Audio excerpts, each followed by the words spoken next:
that you've come on the show today to tell us about this process, because we must tell these stories.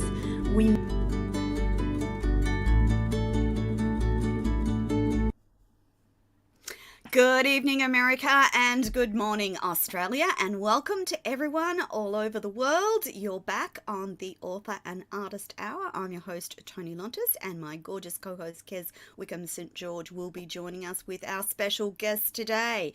Now, just a reminder, if you're listening on live on Facebook, LinkedIn, YouTube, Twitch, or Twitter, the wonderful Peo is ready and waiting in the Philippines to respond to your comments and questions with links and information all about our guest. If you missed that, and if you're driving whilst listening to this, jump on to tonylontis.com and click on the guest tab, and you will find more information about my co-host and our guests each week. Just a reminder that you can watch the replays of the shows on YouTube, as well as Binge Networks USA, Hero Go TV USA, and the Tony TV channel app, available on all Roku, LG, and Samsung smart TVs across the planet. Now, as you know, a regular part of our show is a welcome to country, and this is an integral part of an international movement which acknowledges the special and important role Indigenous communities play in the development of a country's cultural identity, and Australia is no different. So I want to respectfully acknowledge the people of the Yugambeh language region, Gold Coast, Queensland, Australia, the traditional owners of the land on which we meet and broadcast, and pay my respect to the elders past and present, and all Aboriginal and Torres Strait Islander peoples here listening today, and with whom we want to encourage more collaboration. Now, my gorgeous co-host, Kez Wickham St. George, is not only an international best-selling author in her own right, she is an author's mentor, an artist, and provides amazing video book reviews for most of our guests each and every week. She does multiple of these. They're very popular, and she does an amazing job. So if you're wanting your book reviewed by an international best-selling author, please reach out to the gorgeous Kez Wickham St. George on all socials, and the links will be appearing wherever you see this show. Now, today's guest is a long-standing and personal friend of mine. Thomas Russell and I started our journeys into live radio at about the same time, and we've stayed in contact, and I have been trying to get him back on my show for ages, and I'm so delighted that he's here today. But before I introduce you to Tom, here's what you need to know. Tom is an author in his own right, and he has managed to have an amazing show / podcast of his own called Life Without Limits. And today we want to talk to you about Tom's journey, his journey in writing books, and of course his live radio show as well. Life Without Limits has become a brand in its own right and is accompanied by his books and his podcasts. And we also want to know what's next for Tom, because some things have been happening in the background. I'm going to stop talking now. I'm going to welcome Tom to the show, and I'm going to hand over to Kez. Tom Russell, welcome to the Author and Artist Hour. Good morning, or good evening rather, to you. How are you? Man, it's been taking forever to get on your show, Tony, but I'll take it anytime. If I have to be up at 12 o'clock at night, I'll do it. Oh, you're so good. I won't be awake, but I can do it. Those time zones coordination between Australia and the US can be really tricky, and so if we add into the equation Australia, US, and different parts of the US and different parts of Australia, it becomes really tricky. So I'm in Queensland, Kez is in Western Australia, so I'm on the east coast of Australia, Kez is on the west coast of Australia, the team in BBS are in Texas in the US, and Tom is on what time zone? Eastern time, which Eastern is time zone now. Indianapolis time. So Right. there you go. What a combination. Okay, Yeah. I'm going to stop talking and hand over to the gorgeous Kez. Good morning, Kezzy. Good morning. I just took a big drink.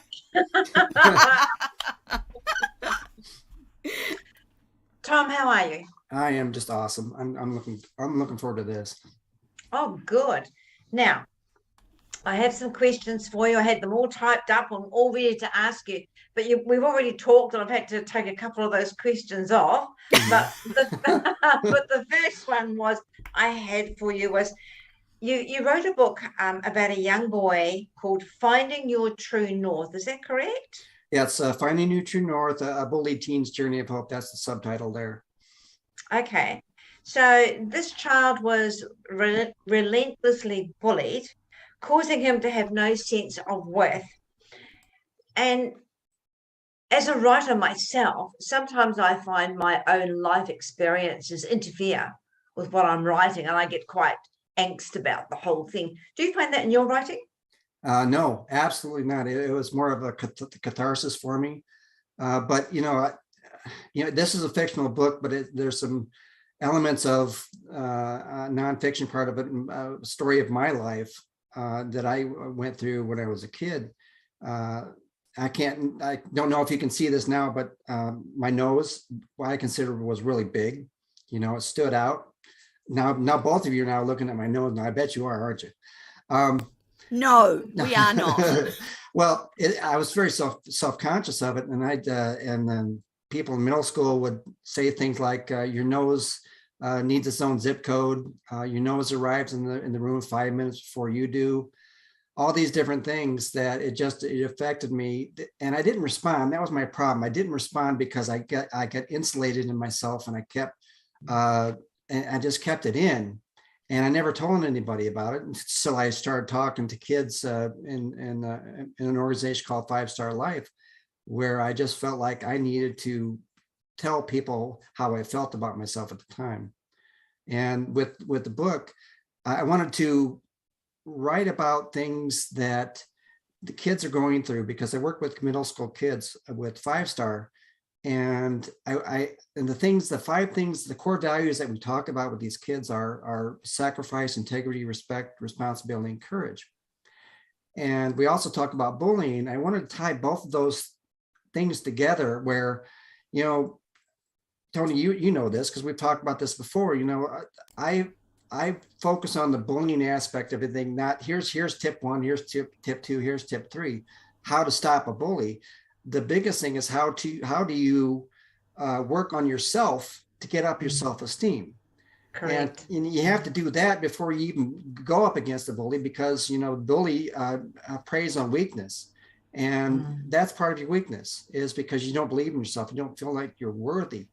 And so what I wanted to do, I want to put the character in a position where he learns about these 5 core values, and with different characters in the book, where he starts building up his self-esteem, and he puts himself, the character, the boy, in situations where he makes mistakes, and he learns from those mistakes, like a middle school, like a young teenager would. And he gets the idea that, I'm worthy. And then he gets to the point where he can decide how he's going to deal with the bully. And also he lives in a dysfunctional family with an alcoholic father. He has to deal with that. And my father, by the way, was not an alcoholic. It was just, as writers, Kaz, you well know, is we have a license for. We do. We do. We can make things up if we need to, but it needed to be authentic, and I'm so proud of that book. Right. So, yeah, I do the same thing, Tom. I get carried away with my characters, and when it comes to being cathartic, yes, some of my books have proved that way with me, because I think the angst of childhood does remain with us until you can actually write it down. I know Tony's done the same thing with one of her books, and yeah, I find writing quite a release for me at times, especially, and I think too, as I've gotten older, I've realized the value of being able to journal and write things down and what's annoyed me for the day, and just let me go with it. Don't interrupt me for the next 2 hours. So you've also written another book called The Nowhere Man, and it's about an egotistical, domineering insurance executive who treats people poorly. Again, was this in your life? No, it's really ironic how it worked out, because in the first book, Finding True North, one of the main characters was a character named Pops, and he was a homeless person. And I became enamored with, I shouldn't, enamored is not the really appropriate word. I was focusing on what it's like for someone to be homeless. And though I was never homeless, I didn't have a contact as much with a homeless person. I decided to look around, and at the time I was I just finished a 3-year stint being a transport driver across the country, and over my travels, I would meet these homeless people. And for research for my book, I would sit down with homeless people, and I want to find out their story, and the reason why they are the way they are, or how they got to be where they are. What's like to drink alcohol, because I don't drink alcohol. And the character in the first book, the boy, he drank alcohol for the first time. So I wanted to learn more about that. And then after I got this book out, and I said, I got to do another one. I got to do another book, what I'm going to write about. And I came up with this idea about doing about homelessness. And it's a composite of 3 different people that I've met in my life. And I weaved their story into the book. But at the same time, it's a fictional book. So you have to have, you have to write something that's easy to the palate, that you're able to weave a story that is tension filled and empathetic towards homeless people. And what the idea about the book was putting that one of the characters, one of the composites was a guy who was really successful, and through getting involved with drugs and alcohol, he lost his job and he became homeless. And I was watching how he was handling it. But in this case, the main character, the guy, he just treated everyone poorly. His family, people at work, people he met, homeless people that he met. And then he ends up getting amnesia, and then he becomes homeless. And so what I did was I put him in situations as a homeless people, even though he didn't know the reason why he was there. I wanted to be emblematic of what it's like to live every single day, not knowing when your next meal is or where you're going to sleep, all these different things. And in the process, I wanted to turn it over to how he was treated by other people. And this is how homeless people are treated quite a bit. And I'm empathetic to a fault. And so I tried to weave that story so people can get thrust into his life. And then I won't give away the whole book, but basically he gets in a position where he gets his memory back. I'll just say that. Then he has to make a decision whether he wants to go back to his previous life or try to live a life of a lot more peace in his life. But there's a little backstory, and there's some twists in the book that I think would. Let's put it this way, Tony and Kaz, when you write a book, it's like you're writing a play, right? Because that's right. That's right. Yes. So I wrote it in the vein of a screenplay. And when you get caught up in that, it took me 2.5 months to write the second book. And I was laid up. That was quick. Well, I was, there's a reason why, because I was laid up with a herniated disc for 5 months. And I laid on the couch for 24/7. And I said, I got to do something to be constructive. So I sat down, I wrote for like 40,000 words in a month. Oh, that's a lot of words. That's all I did. That's how I got through it. That's how I focused. And so I got it done. And I'm really happy with this. And in fact, I did an interview with an actor about 2 months ago. And he gave my book to a director. And I talked to the director, and we're hoping to see that second book into a movie or That's amazing. short film. Well done. And what's the beauty of this whole is this goes back, you asked that question, why I got started when I did. I'm 60 years old now. And a lot of people are 60 years old are trying to wind down, thinking about retirement. That's the farthest thing from my mind, because I have so much I want to do with my life. And if I don't try to look at other things, then I'm not really moving in my life. And that's where my enthusiasm comes. I think you can tell with my voice. I'm really excited about it. You are excited about it. And I'd love to read your books. I found when I wrote my books that I'd already unknowingly had done the research.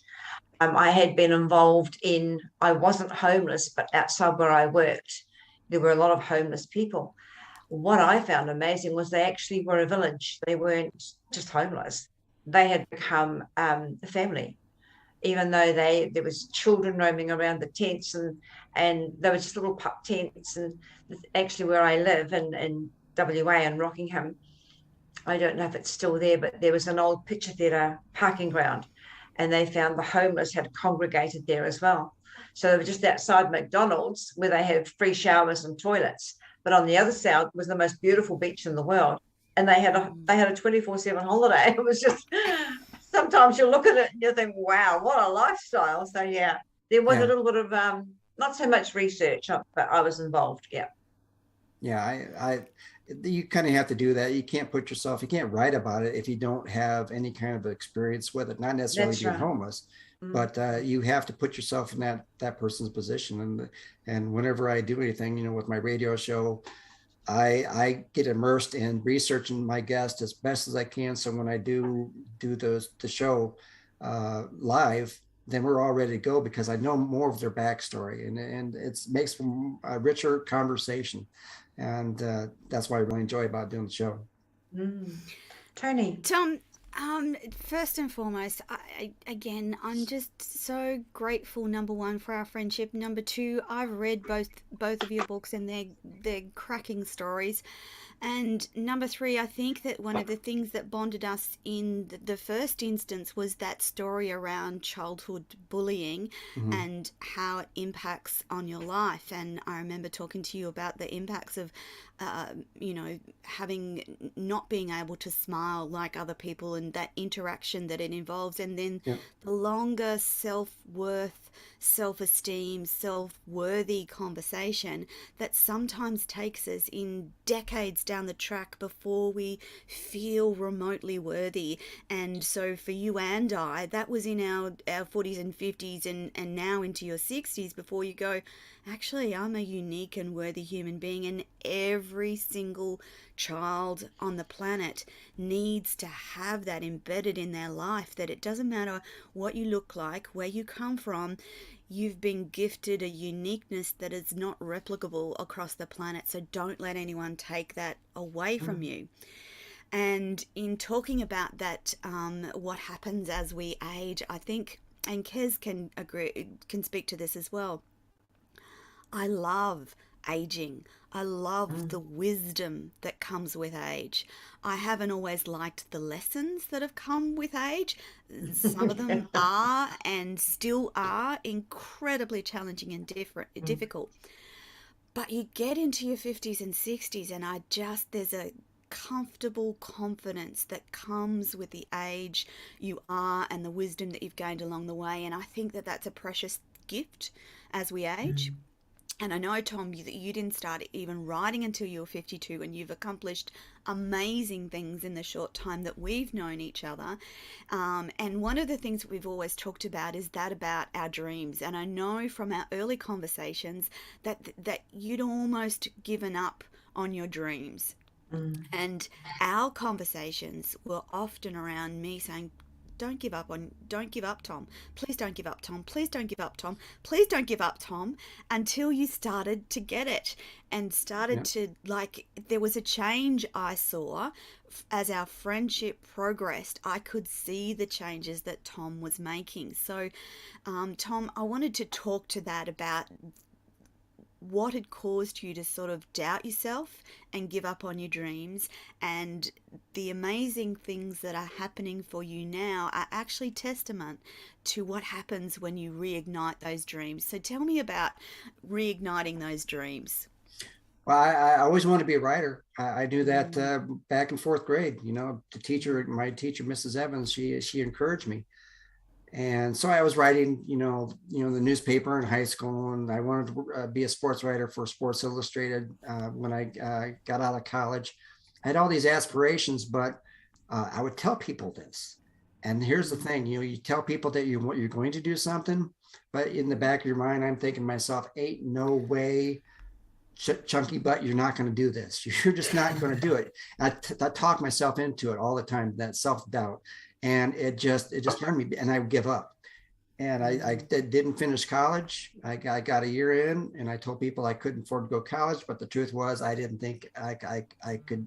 I had to quit because I didn't think. I think the biggest thing is a lot of people fear failure, but I've also told people all this time, I fear success. I always wondered what would actually happen if something good happened with me, and I followed through with it. Because if I didn't follow through with something, that was my problem. I get to the precipice of getting to a point where I achieved something, and then I would give up.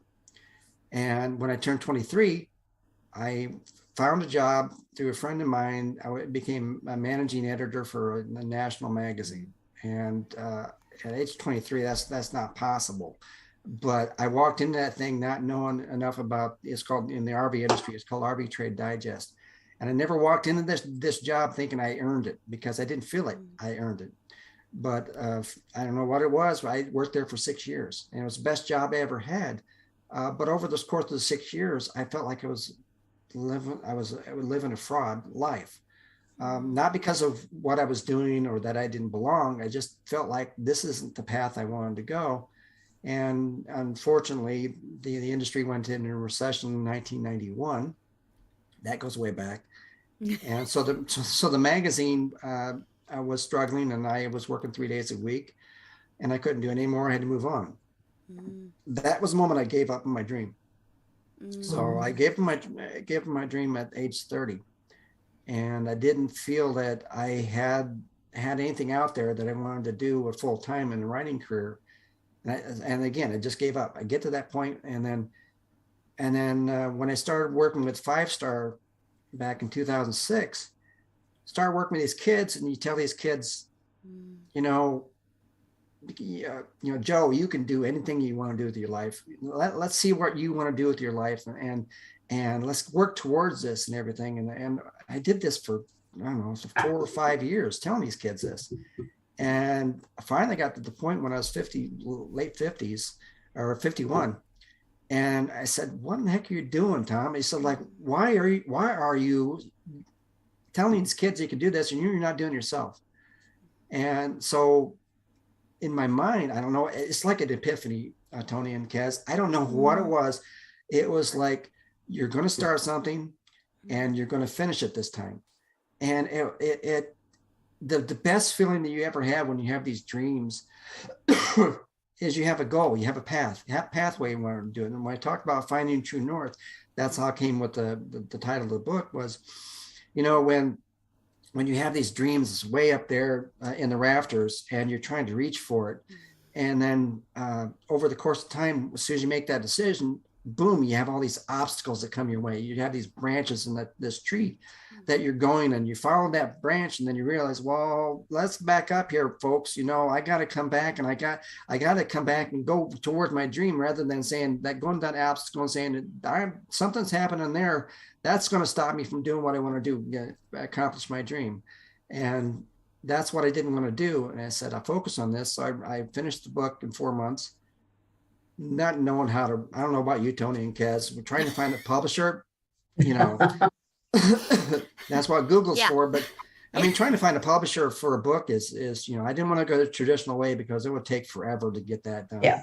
And I didn't want to pay thousands of dollars to a vanity publisher, and all they do is they publish the book. And I didn't want to do that. But I was able to find somebody who was reasonably priced, and I did it. And throughout this process, I kept thinking, and you may come to this question later on, is everyone has to know when you follow your dream, that's not the end of your dream. Your dream is your what's next.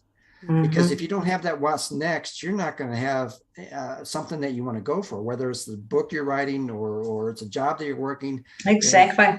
You have to fight yourself all the time and saying you can't rest on your laurels. You just can't. Because it just kills you. It's a killer because, if you start doing that, and this is what I did was, once I got to decide, made that decision, I knew that I was giving up, and I kept thinking, how am I going to get this book out? How am I going to promote it? And you two know the worst thing, not the worst thing, but the most uncomfortable thing, awkward thing to do is self-promote yourself. Oh, yes. And I hate it. I hate it to the day. It's 8 years I've been doing this, and this is what we're doing. We're doing a show, and I'm promoting myself. Excuse me. But it's necessary. It's just like one of my family members said, like 3 or 4 years in, he said, you know what? God is telling you that you're only doing this for the fame.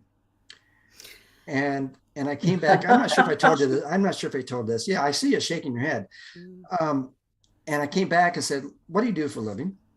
And he told me, and he said, no, your employer requires you to do certain things in your job, and you do it, right? And of course he said yes. And I said, well, this is the same thing when you're an author. You're self-employed as an author, although I had another job, but you have to treat this as you're taking ownership of this book, and you have to do whatever it takes to get yourself out there. And it's the most uncomfortable thing to do, because people think that, I feel, I don't know how other people think, but like you're vain and all you're doing is for the glory. It's not about that. It's not even about close. that. Not even close, because it's a craft. I mean, this craft of writing a book, there's only about 1% of people who actually write a book anyway, although it's probably going up right now. But when you write a book, you just, if you just let it sit there and do nothing and collect dust, why did you write the book in the first place? You want to write, you write the book because you want people to read it, because you're proud of it, and you want your message in the book. And these two books are powerful. I can't tell. This is Nowhere Man Who Whistles Backwards, and this is Finding True North: The Bullied Teen's Journey. Yes. Well, anyway, we'll get that later. But the thing is, what's beauty about this thing is you just keep pushing along. And so my what's next was, I did book signs. I walked in at Barnes and Noble and asked if they would be interested in carrying my book. And then I said, oh, by the way, the local newspaper is doing a story on me. So I said, he goes, well, wait a minute, let's put 20 books in here. And by the way, can you come in do a book signing? And this is Barnes and Noble. Okay. Yeah. I didn't have a clue. And the thing is, I just went in there. I wasn't worried about a no. Yeah. And the worst no you're ever going to get is the one you never ask. Yeah. And I was never worried about rejection ever. That's not it. It's not. I don't care. I really don't care. Even if I did get rejected, I just move on. And then I do other book signings. I've done TV shows. I've been in newspapers, and I've done a lot of different things. But it's always the fact that, okay, I've done this. Where am I going to go from here? And this book has been out for 8 years now. And I'm still promoting the book because it's a powerful book. Yes, and you should. And that's the other thing. If you've been given a message and a story, and you take that to the next step and make it into a book, and this is really personal for me too, Tom, because there's similarities around that whole idea that people will come back at you and say, oh, but you're promoting yourself. I actually now say, and what is wrong with that? I've been given a message. I've been given a vision and a mission.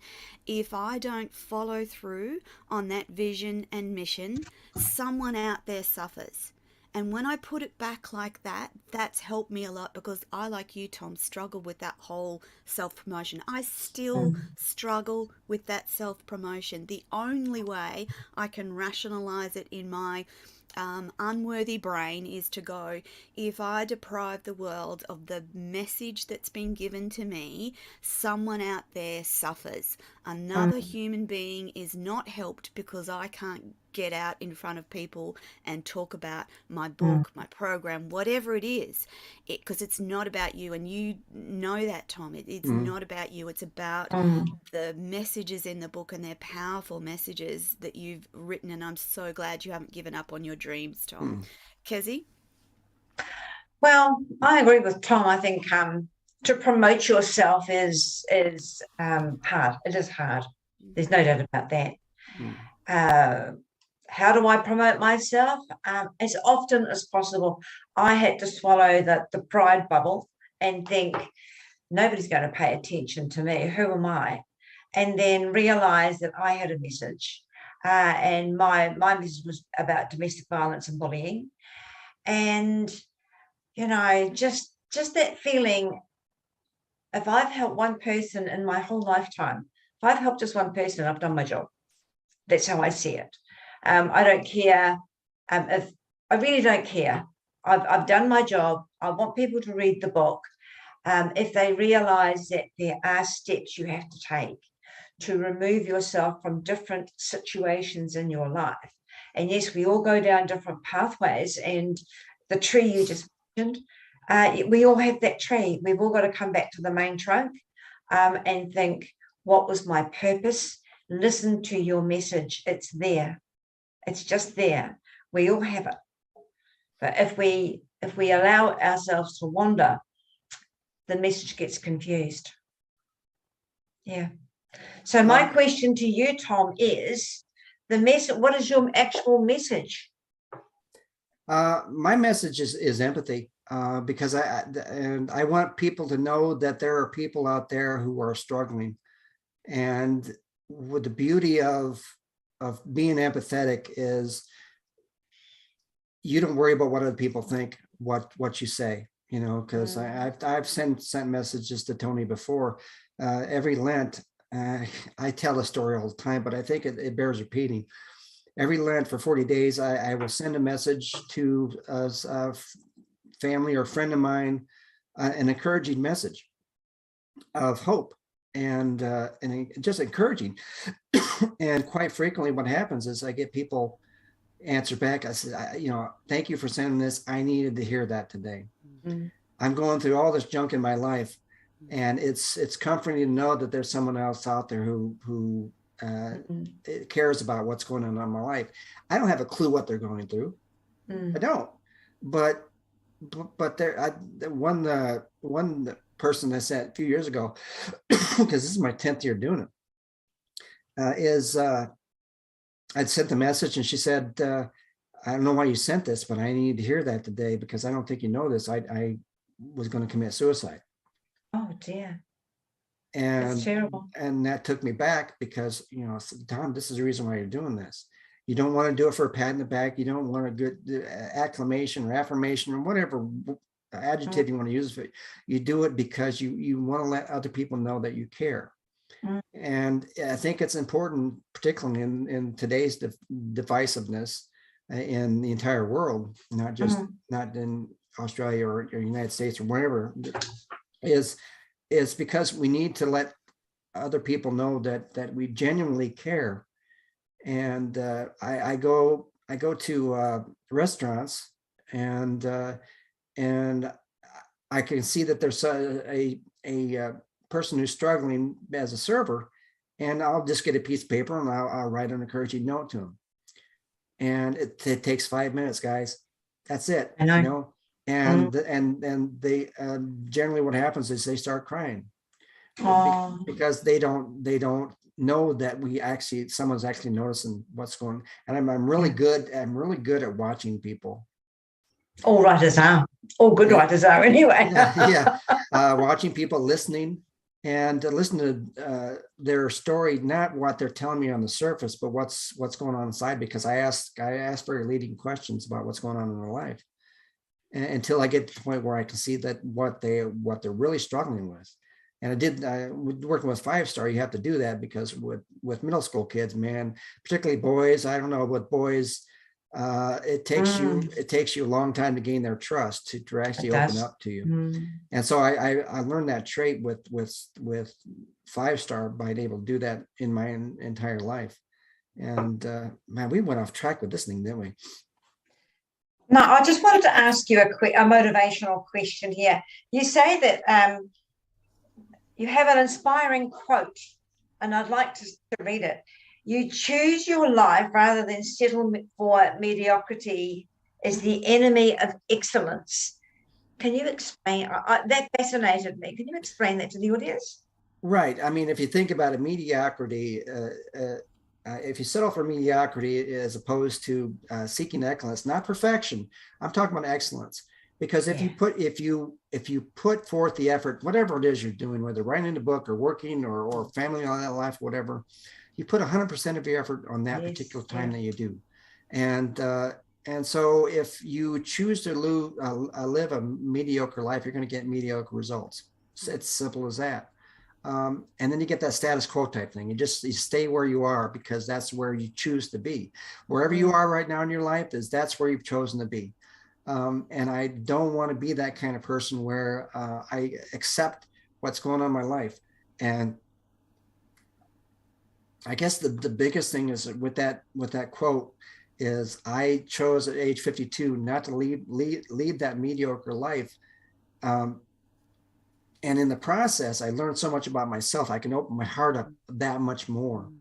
And it's never about writing a book, promoting a book, all that sort of junk that is required to be what we do. Is you have to be a human being first before you want to be someone with a successful career. Because people are going to ferret that out immediately. They can read you like a book, if you want to call it that. They can read you like a book. And I have my heart on my sleeve because people know that I care, and I've learned these past 8 years that it's almost like a rebirth, guys. I'm sorry, I don't mean you guys. I shouldn't say that. It's just a rebirth. it's just a rebirth at age 52 that, though I haven't forgotten what I've done previous to that, it's just at age 52, my entire life pivoted towards something bigger than myself. And that's powerful. It is very powerful. Yes. Tony? Tom, one of the other quotes that you like is one that says, if your dreams don't scare you, they're too small. Now, I love this because I have massive, big, scary dreams all the time. But what does it mean for you, Tom? What does it mean for you? Yeah, Kez knows about my big, scary dreams.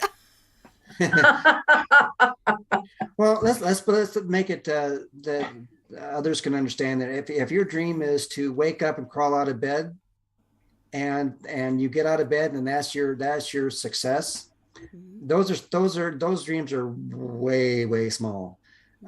It's just that the analogy is if you don't have something that you wake up in the morning that drives you and say, guess what I get to do today? Not what I have to do today. Guess what I get to do today? And if that is part of your dream, you can have a pep in your step, even though at age 60 years old, and I don't get out of bed. I crawl out of bed. I roll out of bed. I got back issues. I got all these issues, but once I get moving, I start to feel a little bit better. But the idea here is you got to get out of bed first. But you have to go with the feeling that man, you are so blessed every single day. You're so blessed to be able to do things in your life that you didn't have the opportunity to do the day before. And it's a choice, because I think of what happens, pertaining to that quote is people make they make decisions every single day. But the thing is you have to decide. I take the word decision out there.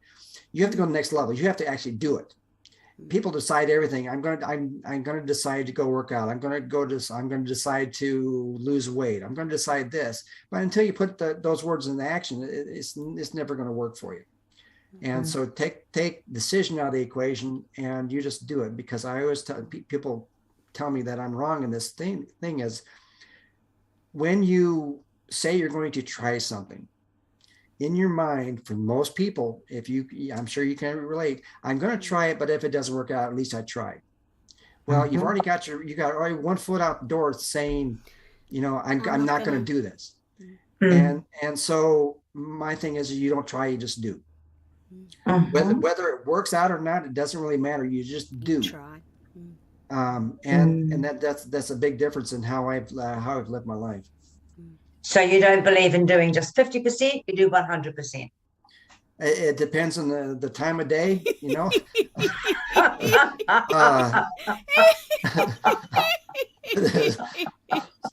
but I'm an athlete. I'm a former athlete, and I do things that I'm not supposed to be doing. But in my mind, man, I am crisp. I'm up here in my mind, but physically, I'm not able to do these things. But if I did not have that in my mind, I would be complaining every single step that I take, and I can't live like that.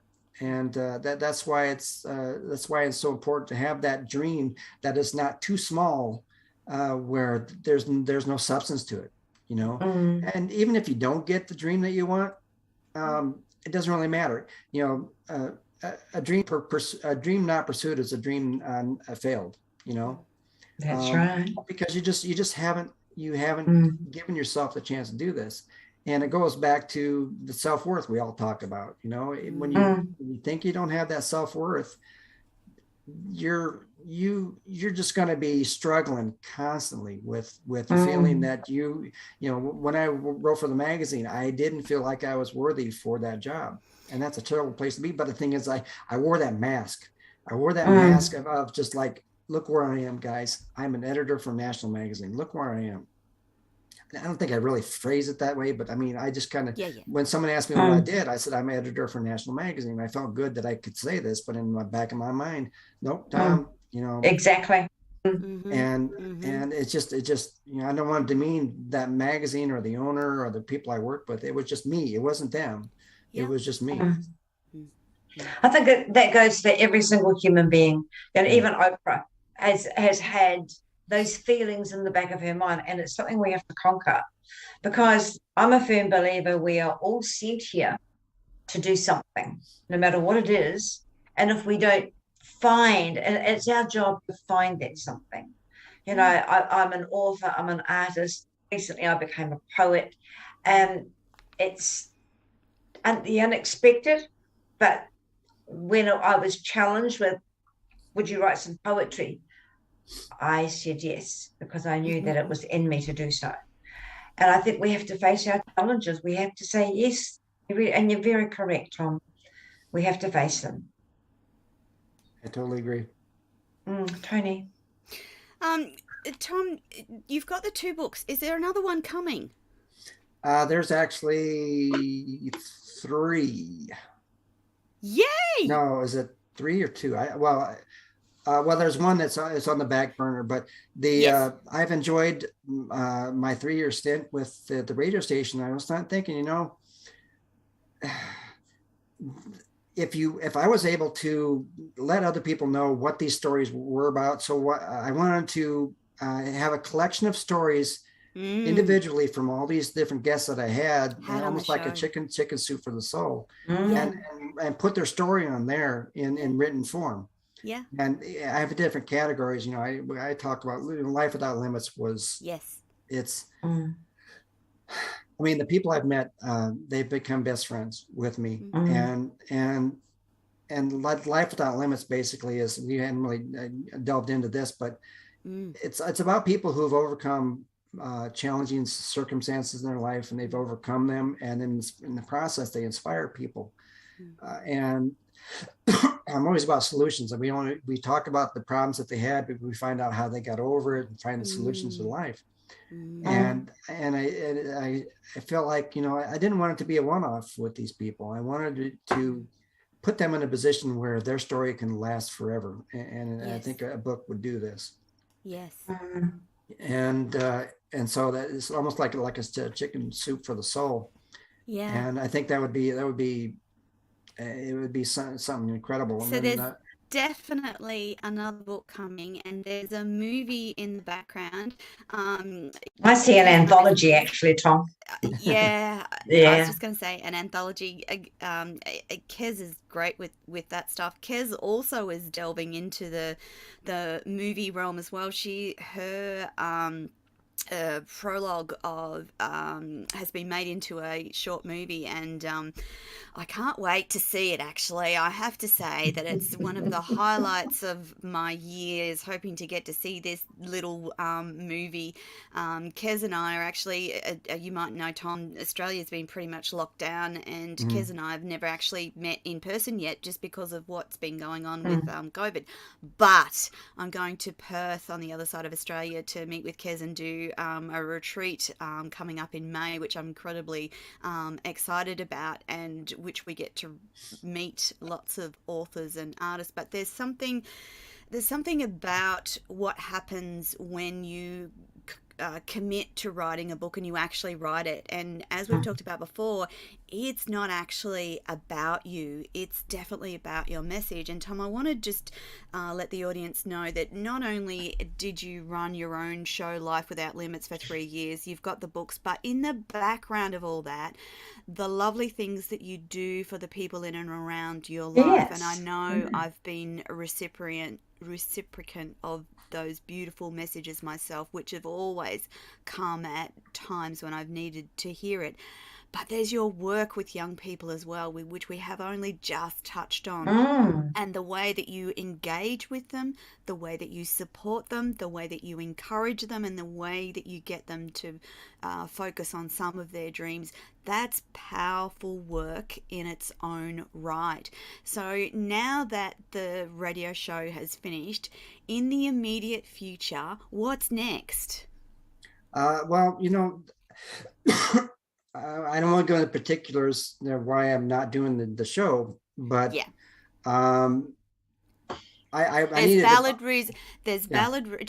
just for the audience to know. This is actually not about not following dreams. This is just about a circumstances, and I want to just say that as you grow and change over the course of your life, and if you're committing to personal growth, you will get to circumstances and situations where the people that you're working with or aligned with are no Mm. longer aligned to your life.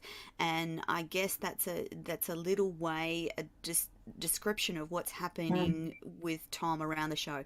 You get to a point where you're just no longer aligned with that person and you need to move on, which is incredibly trying, difficult, and hard. But It is. I know from Tom's perspective that that had to happen because there's some big things that are going to open up because of that step that you've Mm. taken, Tom. So, Mhm. um, Definitely. Well, I wanted to, after 3 years, I was thinking, because it's really challenging because each week I have a yes, guest, and yes, trying to find a guest for all those 3 years. yes, I peruse everything. I watch TV mm, and I read, and mm, if I see something that I would find a way to contact them, and that mm, takes a little bit of work, which was okay. does, But I was getting burnt out. yes, It's like, where am I going to go next? What yeah, am I going to retell the same subject matter over and over mm, again? And it mm, Mm. wasn't just me. It was, I mean, the guests I was having, they seemed to come together. And although when I had them on the show, that was the best show I've ever done in my life, mm, because it was a guest, and I had to focus on that because I had to be professional about it. But I was just feeling kind of drained, yes, and so I needed to take a break. But the old me would have said, all right, I did it. I'm done. I'm not going to do anything else. mm, But the new me from the past eight mm, years is, yeah, it's the what's next. Do I want to Mm. continue with what I'm doing? Yes, I Mm. do. And I've been looking at different other options. I got three other mm, options that I could do to mm, continue what I'm doing. But I've been talking to different people about doing this, but mm, it's just it's going to take time. I still need to take a break, yes, but I'm not going to push it back so far that I'm going to get complacent, because that's just Mm. not me anymore. It's not going to happen. Not in my mm. watch, and it's not going to Good, Fabulous. happen. Fabulous. But it Yeah. just good, has to be my own time, and I'm going to do it yeah, right. I don't want to just yeah, rush in to get something that I just throw together. Yeah. and thinking, well, people are going to forget me. I can't worry about that. Yeah. But it's going to continue in the same vein that what I'm Mm. doing now. In fact, Tony, guess what? If I'm starting something new, that means you got to come back on my show. So, Absolutely. Absolutely. uh, Absolutely. And so yeah. that's the other thing, Tom, is that when you make a decision to be a better person and to change the trajectory Mm. of your life, the exciting part is, and you have to acknowledge that that's a very scary place to be in. But the exciting part is the people that you get to meet, the people that you get to collaborate with, and the different things that you can achieve and do just simply by saying, okay, I'm going to keep striving for best and better. And let's see where that takes me. And often it takes you on an amazing journey. Even just thinking about Kez, and Kez, you're on your ninth book, yeah? 10th. 10th. There you go. See? Hmm. 10 books. Now, Kez is older than both of us, and I am. she Old, has. old, old. She's not 61, right? old. She's 50, actually. But she is creating something amazing in the later years of her life. And that's the thing. I don't want people to wait until they're our ages to start making changes in their life. If anyone can look and go, wow, Tom did it. Wow, Kez did it. Wow, Tone did it. Start now. If you've got the idea of a book, start writing. You don't have to know how it's going to end up. You don't have to know whether it's going to just start. Hey, Tom, you just start. Just take a step towards that dream. That's all you got to do. You don't have to worry about the outcome. You don't have to worry about anything else but start. Mm. Don't keep it in the back of your head just mulling away and Mm. think, oh, I'd like to start That's today. right. Mm. Hey, Tom. Yeah, well, yes. The thing is, like I said before, you got to find out your why. If you don't know your why, you're never going to write that book. Or if you don't That's find your right. why on anything in your life, it's you fall back in the life of mediocrity again because you choose the path of mediocrity. Yeah.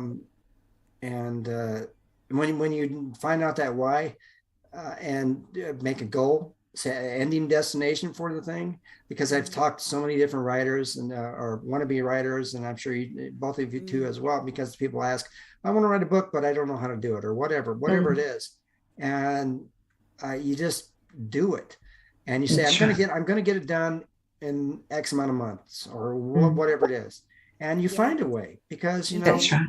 when I finished my memoir that I'm finished up to the last chapter, I finished it in 17 days, 60,000 words in 17 days. Wow, that's some writing. Because I wrote it in 5 hours a day, 2 hours in the morning and 3 hours in the night.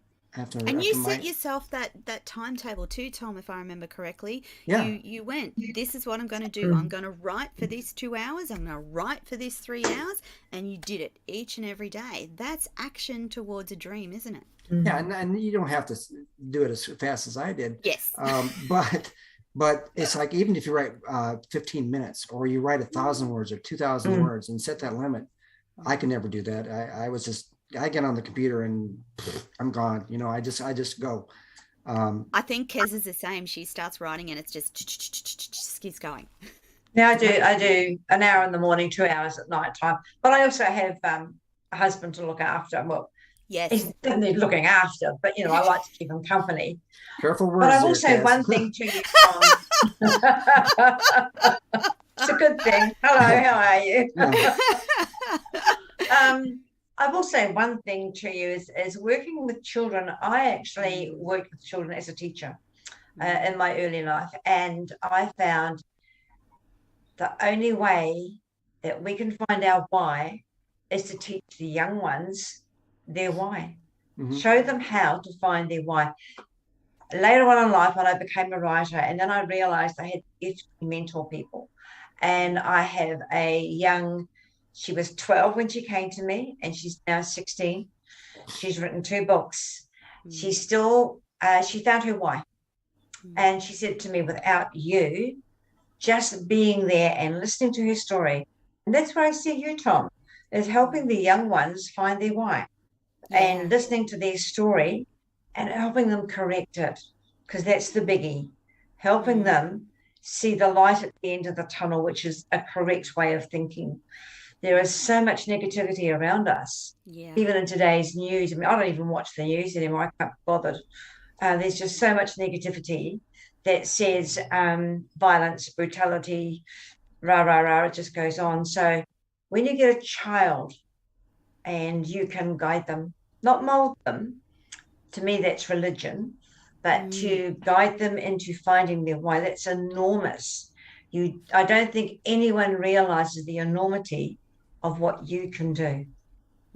I think with 5-star, you kind of hit it on the head, because we deal with 6th, 7th, and 8th graders, and they don't know where they're going. They don't know what their potential is, but you have these group of 6 to 8 boys, in my case, 6 to 8 boys, and you go around the table and you find out what their story is, and you find out what they want to do, and what's good or bad. What they want to do doesn't really align with where they should go to, where they want to go. They want to play video games, they want to do this, they want to do this, and there's no really path of where they want to go. But the thing is you want to show these kids that you believe in them. Every single day you watch them, you talk to them, saying they got so much potential, they got so much inside them, they don't even realize it. But you keep on them every week for the whole school year. And it's amazing the transformation that I see in these kids, because they turn around. Not all of them, because there's things going on in their life, and their home life is not the best sometimes. But they're able to find something, find a path that they can actually try to go towards, and that this path they didn't have. Powerful stuff. It's powerful, and what's really cool is I've done this will be my 16th year doing 5-star. And I've stayed in contact with quite a few of these kids, and the things that they've accomplished in their life, and they come back to me and says, I would have never gotten where I wanted to go if I didn't get involved with 5-star. And you don't know that. I mean, because you have the kids maybe 2 years at the most, and after the 2 years they go to high school, and so you don't see their development. But you have to have trust in the process that what you're doing now is it's propelling them to where they want to go later on in life. The principles and the core values that we talked about. I'm sorry, my internet dropped out, and I'm just about to interrupt and say, guys, we are time up, and I'm hating to end the show. Tom, thank you so much. Don't give up on those dreams. I'm so excited to have you back on the show, Kez. Thank you so much. Thank you. I can't wait to see what Life Without Limits evolves to next. I'm excited about the prospect of a movie, and thank you once again from Kez and I for coming on the Author and Artist Hour. And that, my audience, is your lot for this week. We will be back next week with another amazing guest. Please thank my guest, Tom Russell, my co-host, Kez Wickham St. George. That's your lot for this week. Bye for now. Bye-bye.